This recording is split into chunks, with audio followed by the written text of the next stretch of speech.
welcome to the first ever episode of FML, which is Fit Mom Life with Coach Christina. Actually, I hate referring to myself as Coach Christina though when I'm saying out loud. Even like typing it sometimes it feels weird. Like no one, I don't need someone to call me coach. Um, all of that, welcome. Hi. If you've ever heard me on another podcast that I'm on, this one's going to be pretty similar, but it's just not based around as much of like the team kind of things in terms of like the broad team pro physique.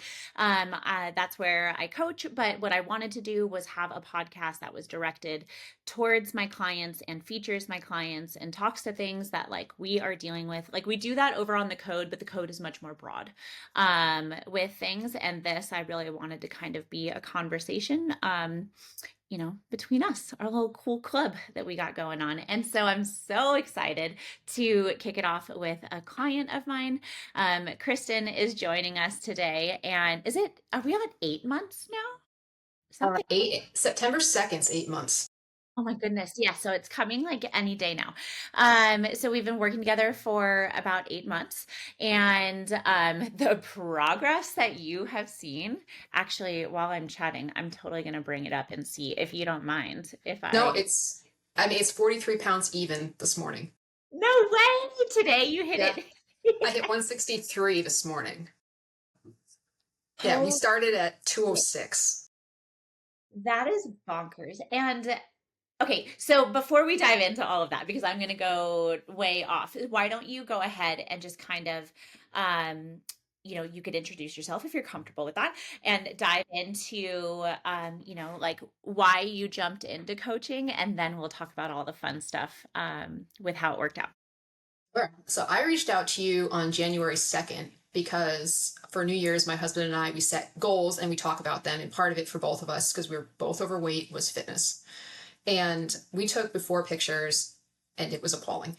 Like, I mean, I gained 60 pounds in my first pregnancy. I thought I'd lose it. I didn't. I actually gained a little bit more I was actually a little bit heavier than the day I delivered her.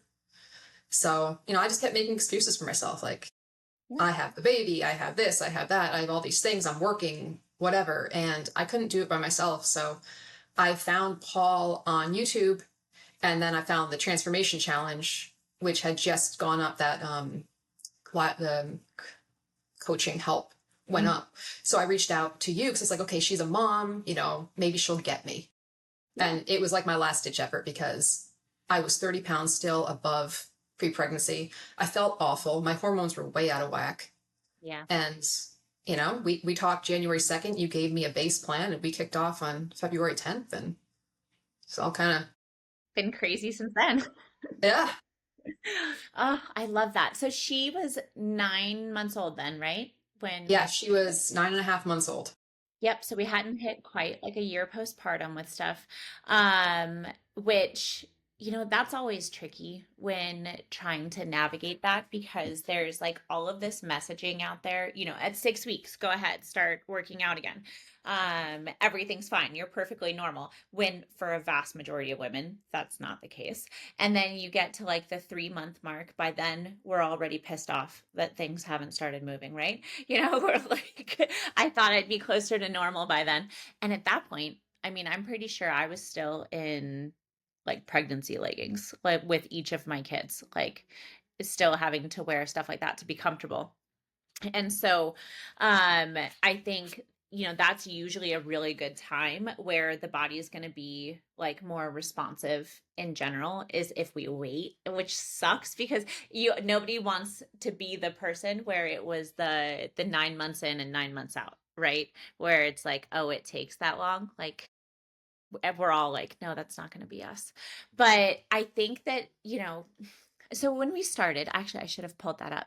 I feel like we didn't have to be overly aggressive with things, which was super nice. We were at about 2,000 calories Right, when we right. started. And you just cruised forever. Yeah, but by the middle of February, we were down to 17 something. So we're actually eating more calories right now at 43 pounds lighter, and I'm still losing weight. I wish I could show the little graph that I just pulled up to everybody. Maybe I will learn how to put that onto the YouTube. But it's like a little V, which is what's pretty exciting when it comes to looking at like your calories right now. We've almost like, I mean, so I have in early February, we were at 1940, and right now we're averaging about 1780. So we are rapidly approaching, which is super exciting. Oh, we dropped your protein. Ooh, we could talk about that. That's one of the things that I think, there's so much messaging out there right now where like a protein has to be so super duper high. And when we started, you were at 150 and now you're at 130. And so, like, did you notice a difference with that at all? Or did you have any concerns about not eating as much protein? I did initially, because I mean, we were at 150 and then we dropped to 130 and then you dropped me to 125 yesterday. So we dropped a little bit more and I thought that my muscle would tank. So I shot myself in the foot. I was told I wasn't supposed to be able to get pregnant and I did. And then I wasn't supposed to be able to carry the baby and I did. So they told me, like, my doctor said, don't work out. Pilates, do yoga. No, they told me not to lift weights. I shot myself in the foot with that. So I was already worried about loss of muscle because I lifted for years before getting pregnant. And then I stopped lifting entirely. And then we start dropping my protein. I'm like, well, now I'm just going to be skinny fat. Yeah. And I'd rather be muscular and thick than skinny fat. Yeah. So I was terrified by that, but I'm actually getting tighter as we go. Like my shoulders are coming back, my quads are coming back, my glutes are coming back. It's all coming back. And we're eating 25 grams less per day. And on average, even less because you have me at 110 on my refeed day. On refeed days, yeah. So, and that's one of those things where I like to kind of play with it a little bit, but like, especially if we're trying to keep calories for not exploding too quickly. So we're reverse dieting right now is what she's got going on with stuff. So we're trying to get more room and rebuild her runway so that if we want to diet again in the future, which the funny part is, when are we going to need to? Because she's been a unicorn. So as we add more food, you're continuing to tighten up. And like a significant amount. It's not like we've seen you continue to move like half a pound. She's averaging, Pounds gosh, last week. like a pound and a half a week, pretty much. It like continuing to come off as we continue to add calories.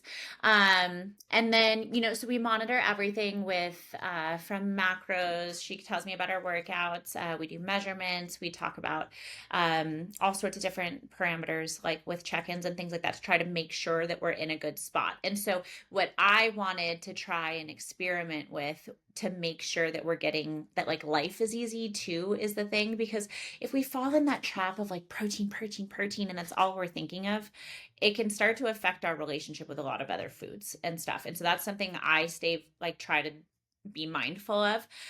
So I had walked it down a little bit to see if we could then give more to your carbs and your fats and have a bit more fun with that kind of stuff, right?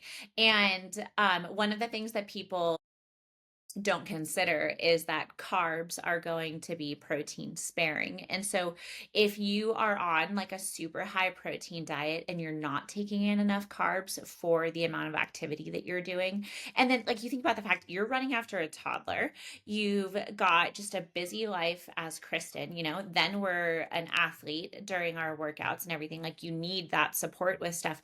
If we're not getting enough carbs coming in, then your body is going to find them one way or another, and it's just going to go after the protein. And so, if we're highlighting the protein all the time, it doesn't even necessarily get to always do its job as protein because your body doesn't love to do it, but it can break it down and use it for energy however it wants. And so if we just give the body what it wants, it makes it a little bit easier for it to then, like, we can work together where like our brain and our body are doing the same thing, and working in the right direction. And I think that's what we've been able to find, like, because your workouts have been killer. So tell me about those, like, what's working for you? Have you found any hiccups, like that kind of stuff? Well, I mean, I had the major back Oh my injury. God, I didn't even think about that. Jesus, Kristen. But so, I mean, we've made this progress. And like I said, before I had found you and we started doing this, so I herniated in March 2 discs at L4, L5, and L5S1. It turned into degenerative spine disease. And I actually went to see a neurosurgeon because the amount of pain for the length it was. And they said because I had very little intra abdominal fat and more muscle mass, it's unlikely I'm going to need surgery. And if I didn't have that body type, we'd be having a different conversation. So, I mean, I was injured to the point probably a week into that challenge where I didn't walk for a week. I couldn't Yeah. get out of bed. I couldn't walk. I had shots in my spine. It was awful. Like I couldn't lift legs at all Hmm. for probably 2 months. Yeah. Hmm. But I mean, I'm uncomfortable still, but I'm not in severe pain. But you've worked with me to adjust those workouts as my physical therapist had said, you can start adding X, Y, and Z. And We that's started a made a second huge a difference month too. ago, right? I'm Was sorry. that was just about a month ago that we started to be able to add Yeah. back some of the light legs, right? I completely spaced on that because it's been so long. It was basically right from the get-go that we got slammed Yeah. with that. Yeah. It was about 3 months of no lower body. I couldn't do any hinging movements. So even like lying flat on a bench, if I was going to try to like bench press or something, I couldn't do that because my legs were bent. So it was my whole sciatic nerve that was involved. So I would have to lay on the floor of my home gym just to be in a position I could tolerate. And then it would take me 10 minutes to get off the floor. But we pushed through those things, and having somebody who understood that, like I would have quit a long time ago with all the hiccups I've had. There's no way I would have gone this far in 8 months. We're actually farther than I thought I'd be. My goal was by the time I turned 37 to be my pre-pregnancy weight, and we're 15 pounds below that. No, we blew past that like God, it The end wasn't. of the challenge. We Yeah, I hit was it gonna at the end of the say, challenge. like super long ago. So that would have been at the Oh, start of summer. We got to her initial goal, and then that was when she was like, I love this attitude. She was like, game on, let's do a year. What can we do in a year? And then it was like, well, let's just kind of ride this out. Like, I mean, it hasn't been difficult. And I know, like, I mean, I say that as your coach, like you're going through the deficit and everything, so you feel it with stuff. But we haven't had to like ring you, to try and get things to go. And I think that a lot of it, we didn't overly push either with the injury, and try to be like, let's see how far can we do it. It was more take like all the time off until you are feeling super ready to go when we can, and then let's approach it. And I think as like, just driven women, you get that in your head where you're oh, I'm going to lose muscle, or like, no, I can't do this. And then we'll push ourselves through it. And then that's when we end up super hurting ourselves. And then it's a worse situation. And then now we're laid out for a year or so. Right.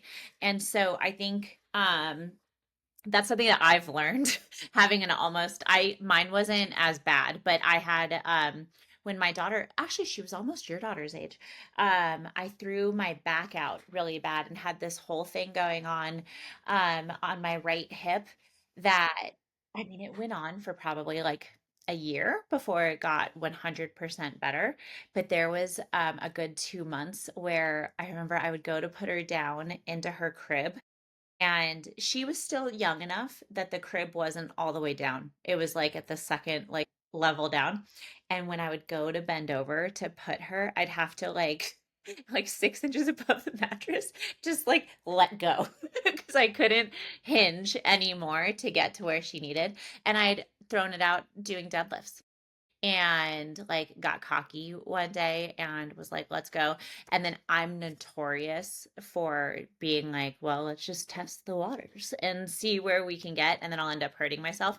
And so luckily I have learned my own lesson, and then that's something that I try to make sure with other people. I'm like, trust me, it is not worth it. You're going to go way more stir crazy if we have to do 6 weeks off while you're in constant pain versus like, let's wait 5 days.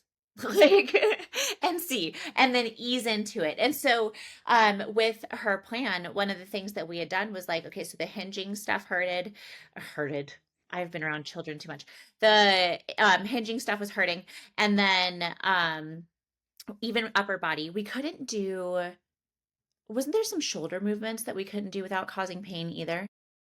some overhead movements because I couldn't stabilize my spine enough to get that like overhead pressing movement. So we did probably basically nothing for like 3 weeks, but we hit macros. Like even when I was super, super injured, I didn't I focused on that because it was the only thing I could control. Yep. And we didn't go crazy either with that. We didn't have to go super low because activity shifted. That's something else that a lot of people will immediately be like, okay, well, we need to drop macros, right? Because I'm not moving as much. And Mhm. I mean, this worked out really well where we were able to just say, like, let's see. Like, give it. I think that's the big thing that has worked so well, actually, over the last 8 months has been that you have been thrown a number of situations where we could have been overly reactive and jumpy about things and like shifted it really fast. And I think that would have changed the trajectory, like it probably would have made it much harder to just continue on with. And instead, like we really tried to prioritize staying present, like in your normal day to day, not focusing too much on it. And then, pushing and pulling when we could. We had your trip, we'd push a little there, right, for the beginning of summer, Yeah, um, yeah. to make sure I that you were feeling good. Yeah, and we didn't track beyond saying try to hit 100 grams of protein minimum. We didn't track anything. My Aura ring died halfway through, and I didn't have the charger, so I had no idea how many steps I was getting.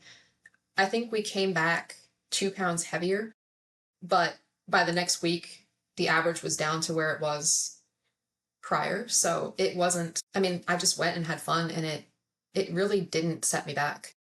It was actually probably better because I started losing faster after that. I It's think like it the probably, break was good. yeah, yeah.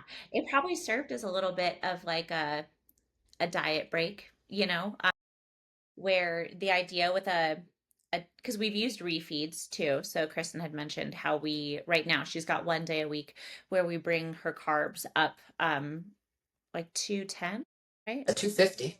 250. Oh my God, I forget all these things. I love it. We've gotten that one real high. Well, I don't know. I haven't had the 250 yet. It was 245 last week, but it's 250 for Saturday. Now you guys probably hear that and you're like, did Christina seriously raise her carbs by 5 grams? Yes, and I'm really excited about that.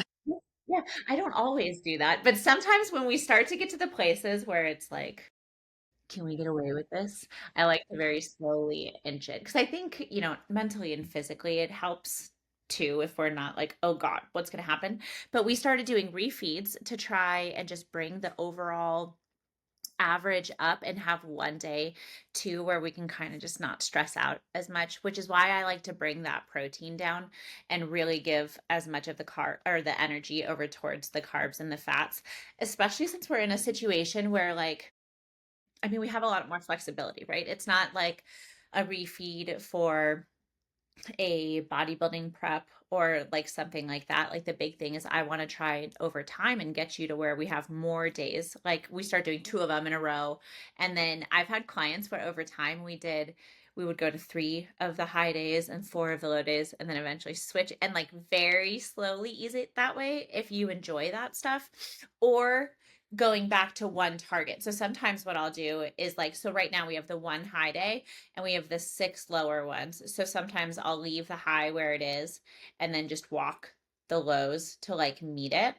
Do you like do you like carb cycling and having the high day and the lows, or do you prefer consistency? No, I like the cycling, and we were doing 2 high days for a while, but when we hit like the mid one, like 167 or so, is like I am 7 pounds away from seeing a 150 something, and my fourth anniversary is coming up in a month, and it's going to be the first time that I'm away from her for a night. So I wanted to see a 150 something. Yeah. In a month, we might be able to do it. So that's why we dropped one of the high days Yeah. because I just wanted to.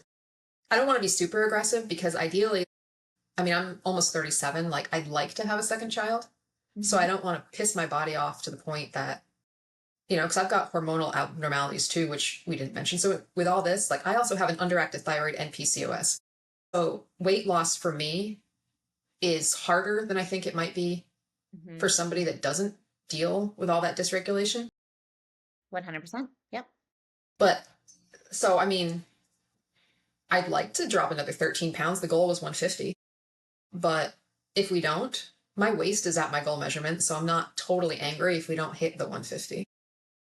I mean, the waist changes have been bonkers. So you started at 34 and a quarter, and we're at 28.5 as of yesterday. And it was 35 when I reached out to you. That is bonkers. I mean, that's more than half a foot around your waist that you've been able to pull off of yourself. And like you said, with going through all of this, I mean, that's a big part of why we haven't been overly aggressive, right? Is because you're already dealing with things that make your body a bit more reactive to change. And the last thing that we want to do is trigger something like that, because if we're dealing with like flare ups and that, then we're not just dealing with fat loss being inherently difficult because of everything we've got going on and being women and like things like that, because it does just get a little bit harder as we go. Um, but then you add on exacerbating hormonal situations and stuff like that. And so I was talking to somebody yesterday who is like, she's not quite menopausal yet, but she's like getting closer and closer.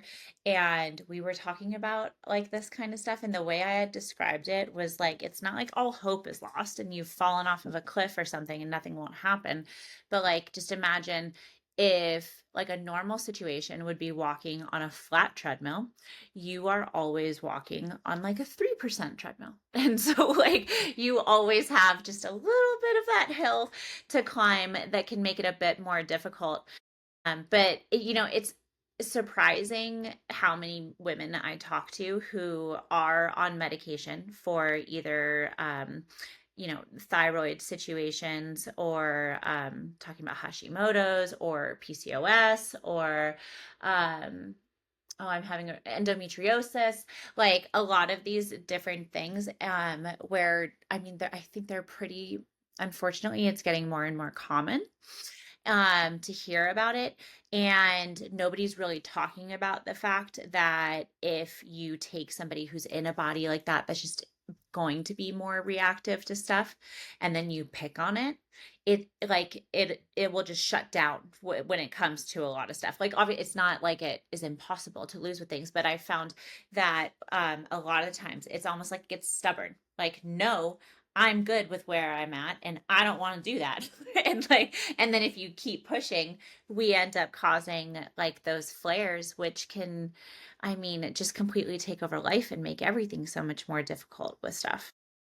And that's why I needed a coach, because I am, the scale messes with me a little. I don't like the fluctuations. I don't like seeing it go up. And I'm 5'10". So it's not like my weight's terribly high for my height, but I don't like it. I don't like to see it. I mean, in my 20s, I lived at like 145 without doing much. I'm clearly not in my 20s anymore. And with all these hormonal issues that have presented, and they've always been there. I've had issues since I was very, very young with the reproductive issues. Weight loss has always been hard, and I've always been very body conscious and very scale conscious. And I would do something stupid if I didn't like what I saw. Not eat for 3 days, or go do a stupid amount of cardio, or whatever. So just having somebody who can tell me that I'm not doing it wrong, or that, you know, what we're doing has a purpose. I think that's part of the reason we've made the progress we have too. Yeah. And you know, I'm so glad that like you feel that way though, and you feel like like, I'm glad it's coming across. You know what I mean? That's something that I'm always worried about. And that's like my big goal with all of it. I mean, that's why I want to do this, right? To try and share like these stories and experiences. And this is why we did that. Because there is just so many different ways to tackle this kind of stuff. And these blanket responses get put out there, you know. I mean, for us, right? Like I like to joke that we're like the slim fast generation, because I feel like you had slim fast cans in your garage probably, right? Like everybody did. And so they would print it on the side of the can. We got like, we were supposed to have 1,200 calories a day. I think it was like two shakes or something, right? Dinner was like lean protein and green veggies, and that was your day. And that was all you were supposed to do. I I grew up with like I struggled with an eating disorder for 13 years. And that was something that, I mean, luckily, like my husband was the first person I was able to, and we got married super duper young. And so I had told him and was like, I don't want to do this anymore. And then had that person that I was able to like talk to about it, not have judgment. And like he had no idea like what we were dealing with. And so he was just like supportive and kind. And not saying that's all people need when they're going through stuff like that. Like obviously professionals are there for a reason. But being able to approach it like that way with people about all of this, like I am just so very aware of the intimate relationship that we each have with food, the mirror, the scale, our clothes, um, other people and how they walk around in their bodies, like all of that kind of stuff I've had like plague me for, God, it's so terrible to say this, but we can say over 20 years and we weren't babies then, which I hate. Oh, oh, that makes me feel really old. Like I It's was true though.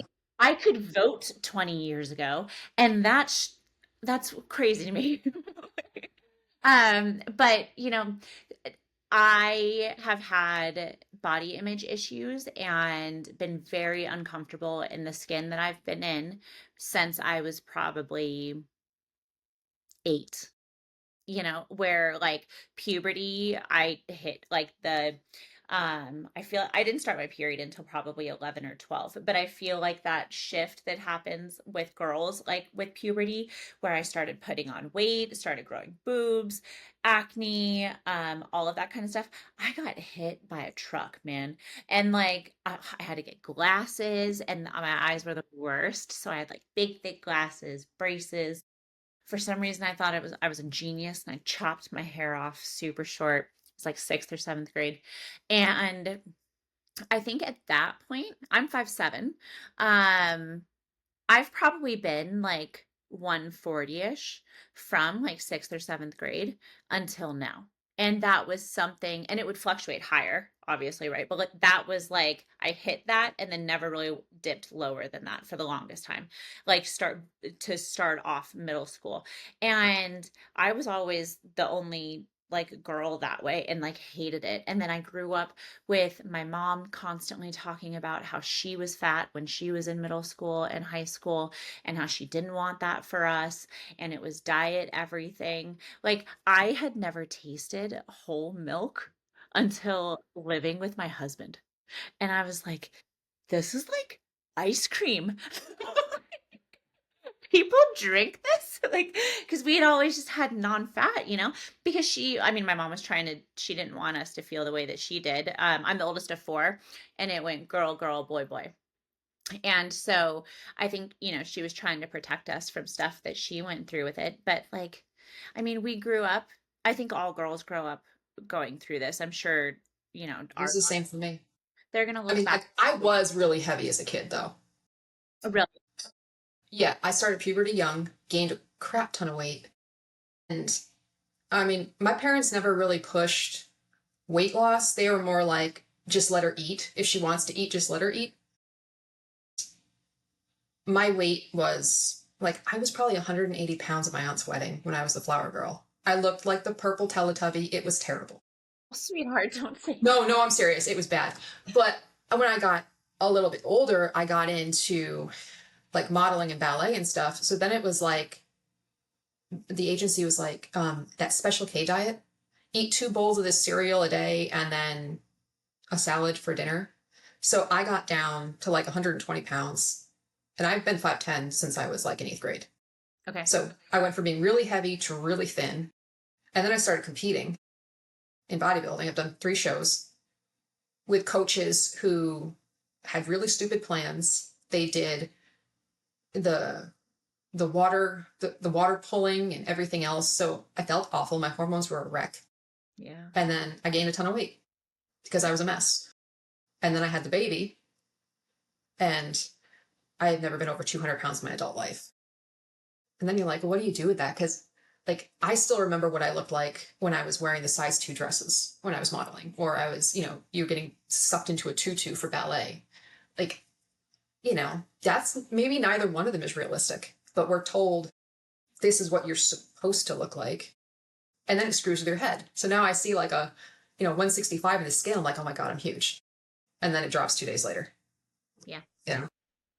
I I'm I'm so grateful for my time with bodybuilding because it taught me a lot and I did enjoy it to a certain extent. But it's very hard. And I tell people this when I have first time competitors that I coach. Like, I'll warn them where it went, and I'm like, you're gonna think I'm crazy now and that I'm wrong and that you're never going to feel this way. But like, you're going to see yourself at what you are going to be like, this is my peak. This is my best. Like, we're literally call it peak week and we get you your absolute best.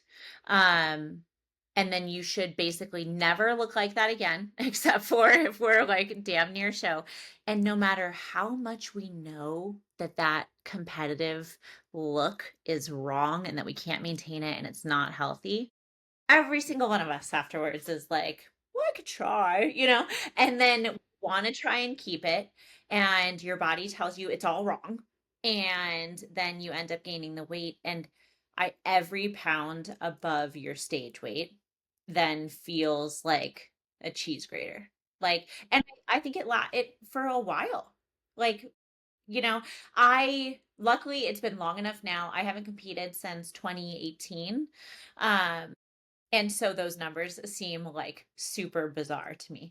Because at 5'7", my last show I did, I think we got down to 118. And even then, they said I probably needed to be 2 to 3 pounds lighter. And like, I wasn't that in middle school. That's what I usually tell people when I do like a consult and they're talking about like, oh, well, what weight do you think I'm going to get to? I'm like, well, for a lot of people, I'll talk to them like whatever they weighed in middle school is about what we end up seeing. Like you're getting that bizarrely lean to where we have like nothing left. And it is so tough. And so like for me, I remember like 145 for the longest time before I found all of this when I was like in the Navy and I was getting ready. So my husband and we did like a courthouse marriage and then because we were both in the Navy and then that way I was on shore duty, he was on a ship. If we got married and did the paperwork before our wedding, we could live together. Otherwise, he had to live on the ship. So we wasted no time. He literally proposed on my birthday on the 9th and I dragged him to the courthouse by the 15th with like a long list of like, this is why this is a good idea for you. Let's go. And so from then, I remember at that point, I was like, my body's just not the kind that could ever be below 150. Like, I don't have that body type, was what I would like constantly tell myself. Because that was how my family was. Like, I come from a family where both of my grandparents, my mom's side, had weight loss surgery. One of them had lap band, the other one did the gastric bypass. Um, Everybody in my family has constantly been on a diet basically for as long as I've known them or like talked about it, so it was always like a highlight with things and it was like, oh, we're just big people, right? And so for my wedding, I remember I just wanted to get to 145. That would be like magical. And at this point I was like 24. Um I think I got there with running for an hour or 2 hours a day for like 6 days a week. That was my method of getting to it. And then, years pass, all that kind of stuff. We have kids. I started competing after kids. Um, saw myself that way and got down, I think my first ever prep. Oh, it was the worst. I had one of those coaches that you mentioned where I had to count almonds. I think I got to like 800 calories a day. I was doing 3 hours of cardio on top of lifting. Like I looked like a skeleton. Like it was not cute the first time I got up on stage. And um but after seeing myself that way, I remember looking in the mirror and being like, I am not big boned. Just being like, I'm built like a bird and like Gumby. I just have like really long limbs. And because you get so tiny, like in that situation. And then it was like, I just didn't know what I was doing. Like I've been a cardio bunny my entire, like I just like it. And so I wasn't training appropriately and things like that. And so now it's funny because I'll look at pictures of myself from my 20s, and I mean, I much prefer nearly 40, Christina. Like, I mean, like I found more muscle and like found a better way of approaching all of that. And so, do you ever like feel that way with like when you look back at like your 20s, what would you tell 20-year-old Kristen about how things are going to be when you're approaching, 35 to 40-year-old Kristen? That's awful. 40 is going to be here before I know it. Oh, it creeps up, right? You know, How does this my happen? I think my favorite physique ever was probably like 2 months after my first show because I gained about 10 pounds back and I looked fuller and less skeletal, if you will. Like I was 125 at 5'10. That wasn't cute either. Yeah, it was way too thin. My face was drawn. It was really weird looking. Yes. But I actually, the way I look right now is my favorite physique of my 30s. Yay. But I had my first kid at 35. So I actually like the way I look now better. I mean, like, I did not like the way I looked for my wedding. I got down to 175 for my wedding wearing a size 12 dress. Yeah. But I'm close to a 6 now. So even the 10-pound difference, it's 3 dress sizes. Yeah. So like I'm more muscular than I was in my 20s, even though I'm not competing anymore. I carry more muscle now. Like I wish I hadn't put my body through what I put it through. I wish I hadn't listened to the coaches I listened to. Right. Like I wish I hadn't taken the idea that because I said so and because I've had people win, just do what I say. Right. And you've never done that with me. I've asked you questions. I've sent you ranting emails 5 days in a row because my weight's going up by point 0.2 every day. But I get a reason, I get a response. It's like, this is why we're doing it. And if it's not working, let's do something else. It's not because I said so, because I know what I'm doing, because I'm a professional, and I just wish in my 20s I knew maybe to stand up for myself a little bit more with that kind of stuff and be more aware of what I was doing to myself. Like, I feel like I could have gone through the pregnancy easier. I might have gotten pregnant easier had I not done some of the stuff I did. That's Gosh, a 15 years ago now? Don't do that to yourself. No, Like, don't put that blame on yourself, though, because I mean, how are we supposed to know? Right? Like, when we were 15, 20 years ago, we still had, like, the other day, I thought about Cosmo magazine, and I was like, do people even read that anymore? But that used to be like my favorite thing. And then it would constantly be telling us all the ways that we were supposed to be surviving off of 1,200 calories. And these coaches were doing the same thing. And I mean, even looking back, it's funny to me to think, when was the last time you competed? What year? 12. 2012. Okay.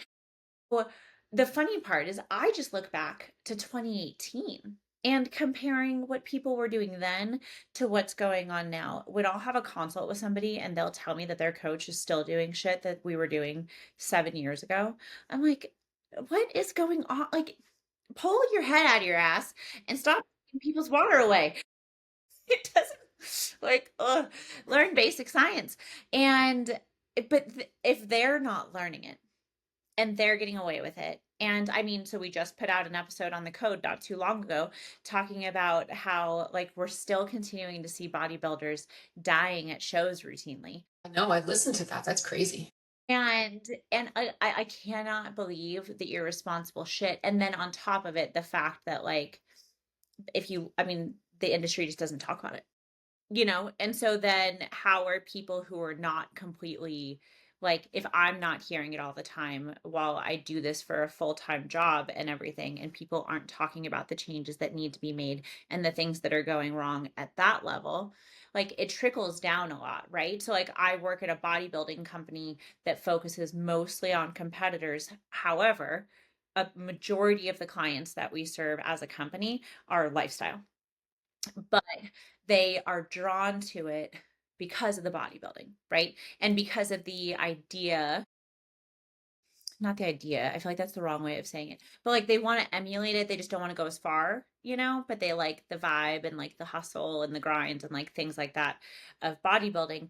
And so then there's this like dangerous place where it's like, well, if an everyday person, okay, so you'll see it in the transformation challenge, right? Where they ask, should they cut water?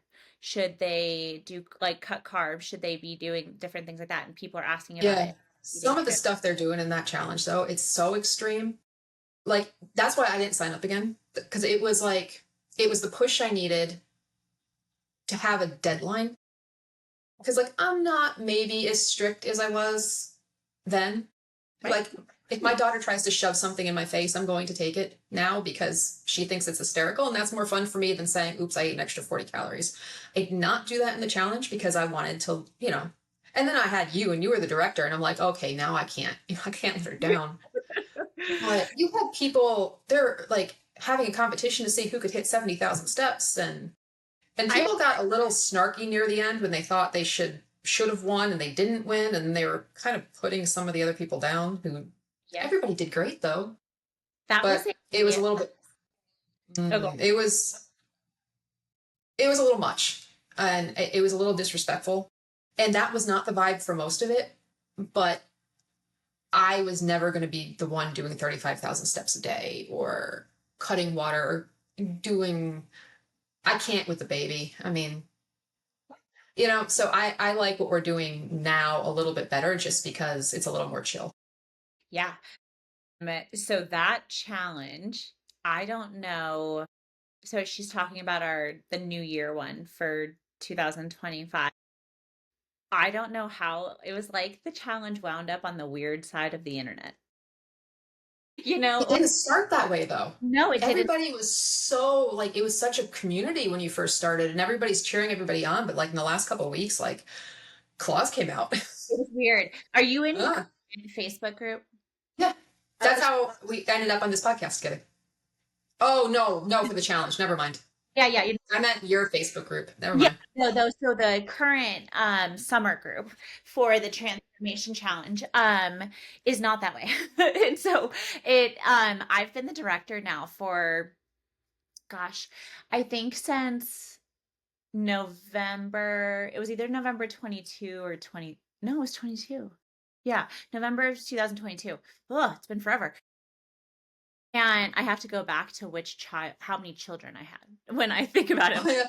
Not clear now. And so um the one that you're talking about, that's the first time that's ever happened with one. And I hate confrontation on the internet because you if you're not on a video or you're not in like audio or whatever. Do you see this one hair? It's making me crazy. If you guys are watching the video, you can see I have one ridiculous hair standing straight up, and it's really distracting for my ADHD brain. Um, that I don't like having to argue with people online. And so like if you have to type it and stuff like that. And then as the director, I manage the Facebook group, and then a Facebook kind of helps with like marking certain posts as like spam and like different stuff. So then it'll hide it until I go in and then approve it and like different things like that. And that one, towards the end got real weird. And then I was getting all sorts of emails where people were like, I don't like this and I don't like that. And I was like, hey, we don't either.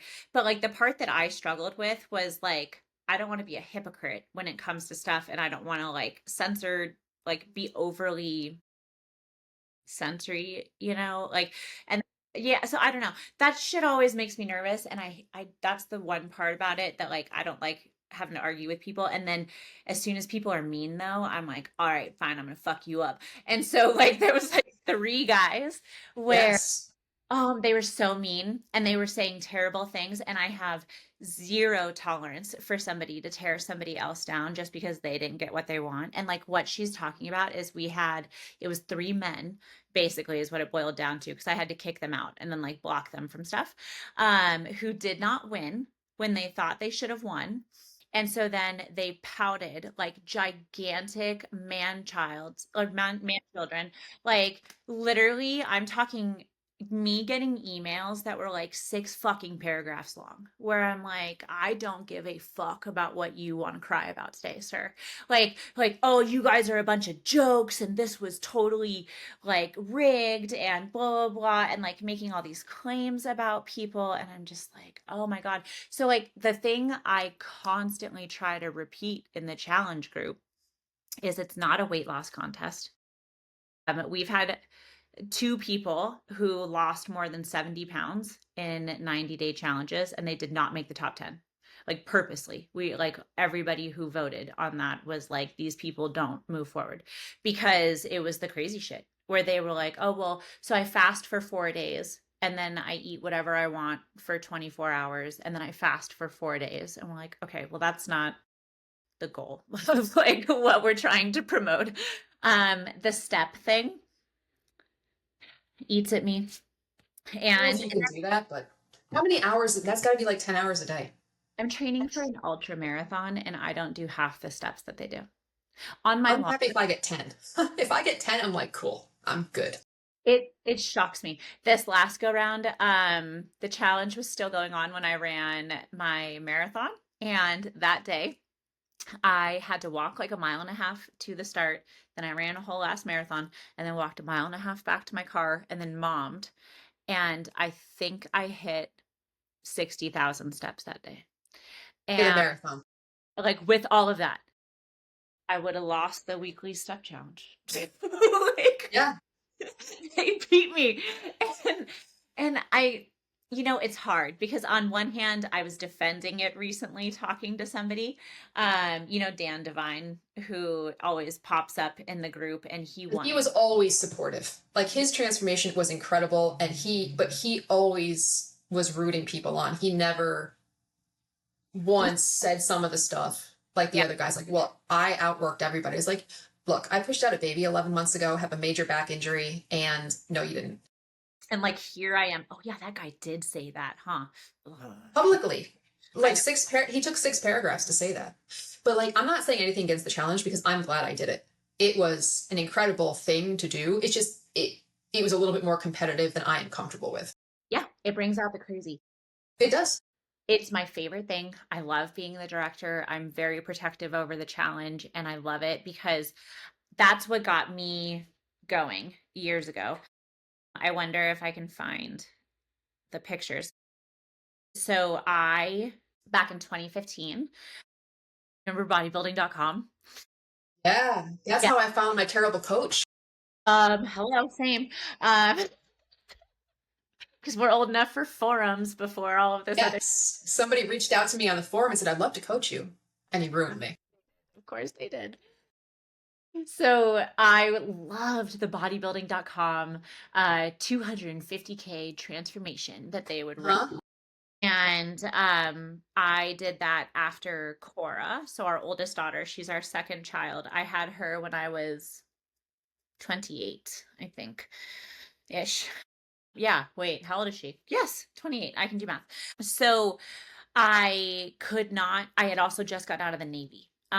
So I got out of the Navy 3 months after I had her. So I went from being like a work center supervisor, and I had these 50 dudes that reported to me at work, and I had this huge budget and a really important job that I loved. And then all of a sudden I got out because I didn't want to deploy with the kids. And so I was like, my contract ended and I didn't re-up. Um, and then we moved, like, so I got out, we moved, all had a baby, all this kind of shit. And I was lost. Like, I felt like I was just completely in this Christina vacuum. And I remember when I was in the Navy, I would see, it was like when Instagram was first getting cool. And I'd see women like going to Starbucks and Target with their kids. And I was like, that is the life for me. That's what I want to do all day. That's it. And then I did, and I was like, I'm going to put my head through a window because I'm really fucking bored. And like, it was like, this is not working for me. And so then we started going to the gym for the gym daycare. And because I had to get like, we needed some sort of separation, at least a little bit. Because at that point, then we had Claire was a baby and Ben was two, or wrong bit kids. Cora was a baby and Riker was 2.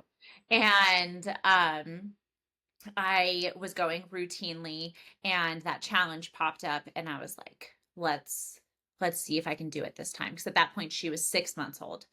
And I buckled down super hard. Have you ever heard of Renaissance periodization? Okay, yeah. So did you ever see their templates that they used to do? So this is like how it's so funny how far things have come and like now every coach has an app and like all of this stuff. Back then, it was literally just an Excel spreadsheet that they sold to like everybody. And then you could plug in some information that would shift how their spreadsheet worked. And then it gave you 5 tabs for like diet progression. So you would run like the first one until it got to a certain point, and then somehow the Excel sheet would be like next, and you would move on. And it even had like a reverse diet aspect to it. I ran that for 16 weeks, I think, and I lost all the baby weight. And I was lifting and I felt like good. And I was in this routine. I had nothing going on in life because for the first time I didn't have a job. And it worked. And it was very much like, okay, well, maybe I can do this. I mean, obviously, I didn't win the challenge or anything like that, but having that, much like Paul talks about, like the deadline and the parameters, and then like the competitive aspect and everything, very much spoke to me. And so, like, I understand why people get crazy about it. Like, I see the drive, and I mean sometimes with ours though, like so ours is literally 10 times smaller. We have a total prize package of 25,000. So like the highest you can win is 6 grand. And for some people I want to be like $6,000 is not worth what you're doing to your body right now. Like this is bonkers. You're doing too much, which is why we try to make sure we don't reward that stuff. And we always like put out information. Please don't like go super crazy. And it's more about like, or we did that one podcast where we said basically what we look for with things. The number one aspect is going to be just like the visual transformation. So like, was there a oh my god, like before we look at the data when you're looking at the 2 pictures? And then the essay is huge. And I think it's listed as optional, but I realized recently I don't think anybody who's ever made the top 10 did not submit an essay. No, 'cause I Like feel like that's the point. Because like my mindset changed during that. Like I lost 25 pounds during that challenge, which in 12 weeks, that was a lot. And we dropped every week. Every single week it went down, which was really cool. But my relationship with food changed. My relationship with my closet changed, which was huge. Because for the last 5 years, every time I'm supposed to go somewhere with my husband, I started a fight on purpose because I didn't want to be seen. I didn't want to have to deal with my closet. I didn't want to put on something. I didn't want to feel uncomfortable in my own skin. Now I'm like, where are you taking me? He's like, I'm tired. I want to go sleep. But it's like, it's the mindset that changed. And that's what that challenge did for me. Even though people were nuts, and I don't know that I would necessarily do it again. I learned things. And I wouldn't have been with you if I didn't do that challenge. I well, the Facebook group either serves people or it doesn't. And I always tell that up to people too when they're like, should I do it or not? And I think the biggest draw out of the challenge is the Facebook group. But I'll tell someone like, if you're not the kind of person who is going to like that, who wants to go in and read other people's stuff and be a part of that, then just do coaching. Like I was a lurker. I didn't really post anything. And even to this date, like I haven't posted any of my before or afters anywhere. I And know I'm so excited to make I yours. mean, maybe I should because like my husband took my progress pictures for our weekly check-in yesterday, and his response was like, Jesus, look what you've done. Yes. Like it's Have you put a side by side? yeah, Okay. I did yesterday. Good. Yes. Okay. Uh, Not the day one of the challenge though. The first pictures I sent you where I almost like crapped myself because I was so embarrassed. yeah.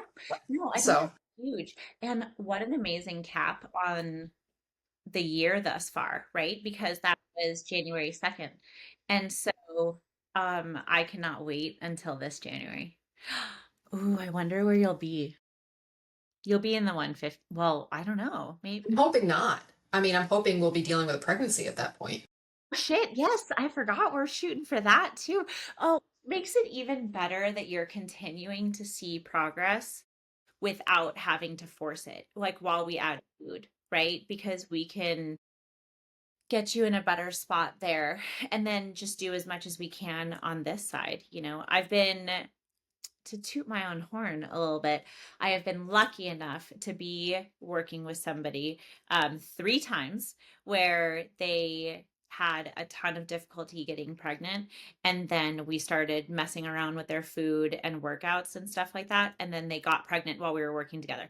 Not saying it was the result of what we were doing and stuff like that, but they happened at the same time. And it's very No, exciting. there's something to that because I've regulated in a way that I never have before since we started messing with things. Yeah. So, like, It's things are not as wonky as they used to be. yeah. And that's, I really think, a lot to do with the way we've programmed all this.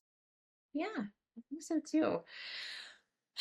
I love this. I've been talking your ear off for 5 minutes. And I, at the beginning of this, I told Kristen, I was like, we won't go for a whole hour. And then here we are. I love it. Actually, all of our children, which the 5 of them have been Are doing. still sleeping. She's still asleep? Yes. Oh yeah, I have her. She has her little camera, so I have her on my phone, and she hasn't moved. She's still totally passed out. I'm very jealous. So I'm out of the nap phase for the most part. Now it's at the point where if my kids nap, I'm like, are they sick? Like, oh no. But hopefully they're not getting into any trouble. Because they've been nice and quiet, which probably means my house is going to be wrecked when I go downstairs. I think something has happened. Yes, 100%. They earlier they were very excited to pack their snacks and lunches for school tomorrow. And so while I was running, I mean, it was a cute idea, but they wasted so much bread. My daughter found my Mickey Mouse cookie cutter and they were trying to make homemade Uncrustables, but they literally did like 75% of a brand new loaf of sourdough. And so I came down and there's just like the remnants of all of that bread sitting to the side. And I was like, thanks. Oh boy. I put it all in a Ziploc bag and I was like, that is what you people get to eat for the rest of the day. Like, don't ask me for a snack. You get to eat sourdough bread. You're welcome. Thank you for doing that to me. So I'm sure they've come up with something crazy and new. But do you have anything that you would want to, leave us on? Any tips? Any don't do that? Any advice? I mean, just anyone listening, if you're on the fence about hiring a coach, like I did a year outright. After the challenge, we decided to do the full year. Likely I'll up a year again.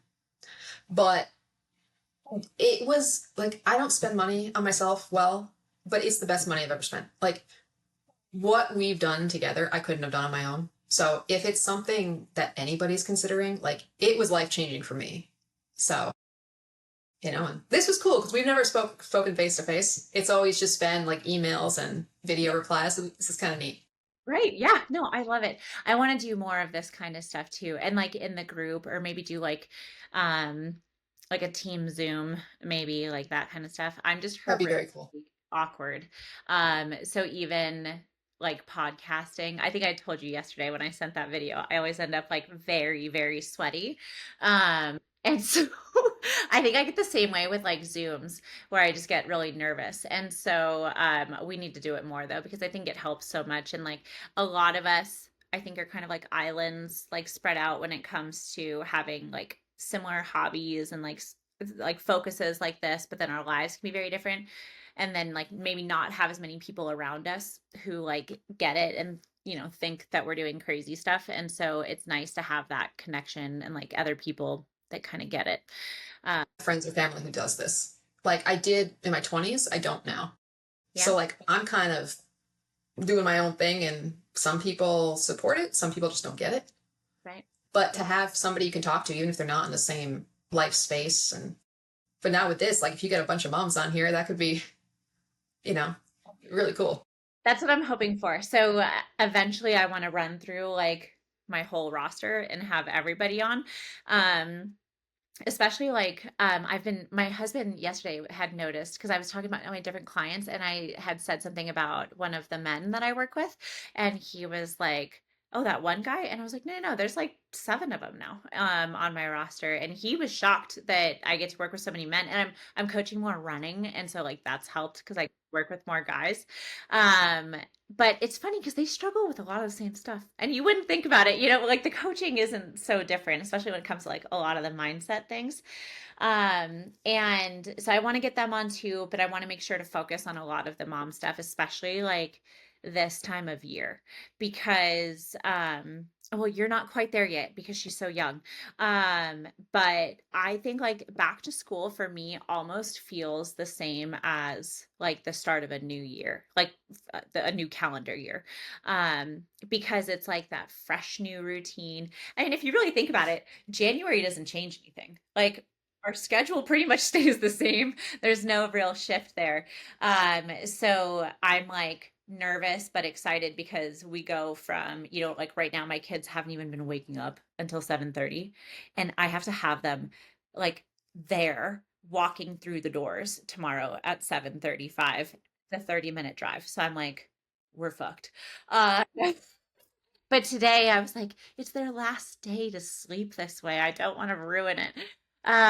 But trying to make sure that just as moms, because we have so many different layers of shit that we deal with. You know what I mean?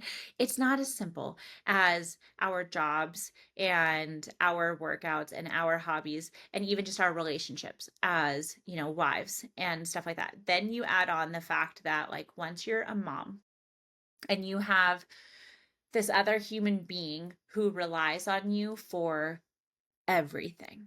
Like everything. The tone of the day, feeling safe, their food, warmth, like cuddles when they get hurt. I mean, we're the harbingers of these like little people who really think that if we just kiss them when they get hurt, that it's like magically going to fix things. And one of the things like that my husband will say, which drives me crazy, but it really is so true, is that like my mood sets the tone for everybody else's day, like 100%.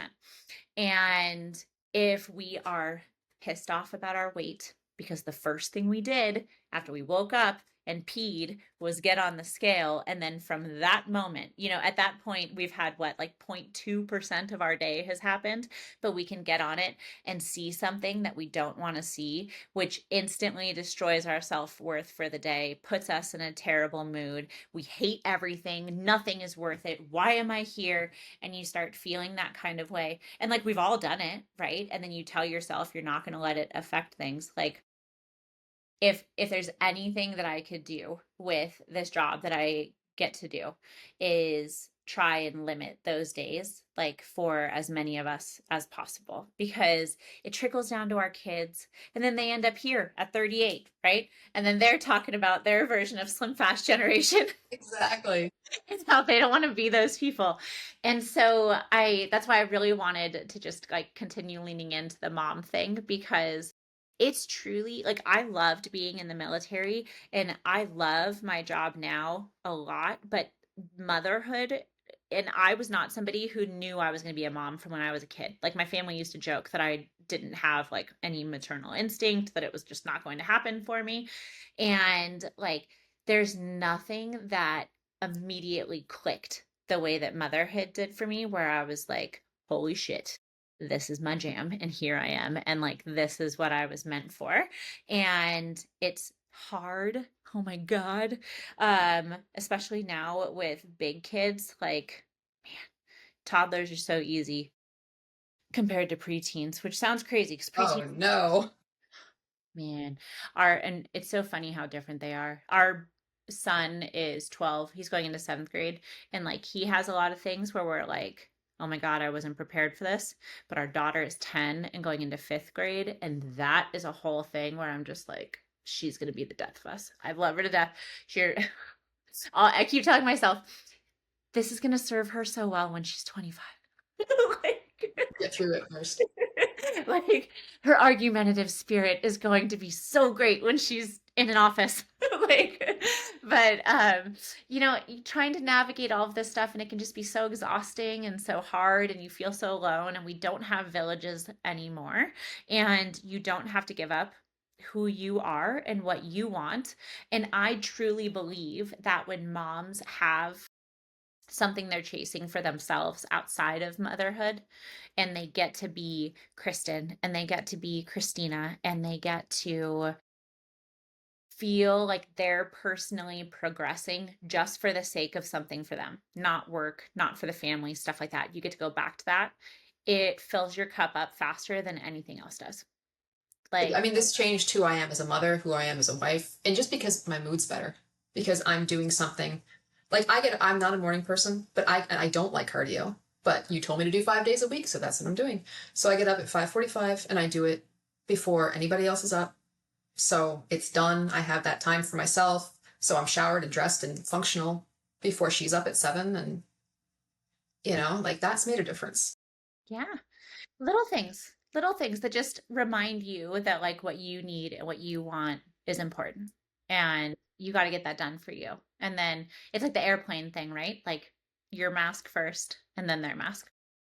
But then it trickles down into everything else you're doing. Yeah. So Yeah. it's been cool. The way you do one thing, right? The way you end up doing everything. And so we just got to hold ourselves to those standards. And yay. I love it. I'm so excited that we got to do this. Thank you so much for taking the time out of your day. I'm so glad that it worked with nap time. And I really hope she gives you another like 45 minutes to an hour so you get that back and you get to just do whatever Kristin needs to do with the day. Awesome. I say, I got laundry to fold, man. Like, that's what my day is, but that's okay. Hey, Laundry Mountain is 2 rooms over. I'll send you a picture. So Yeah. I've got one too that I need to go tackle. So thank you so much for being here. I will definitely make sure you know when I share this one. I can't wait to do the side by side thumbnail for when we share everything. So thank you guys so much for being here for our first ever episode. I want to have anybody and everybody on. So if you are interested and you want to chat, please send me a message. Put a comment on the YouTube or anything like that and let me know. I will have my contact information in the show notes. And if there's anything that I can be helpful with, please feel free to reach out. And I will talk to you soon.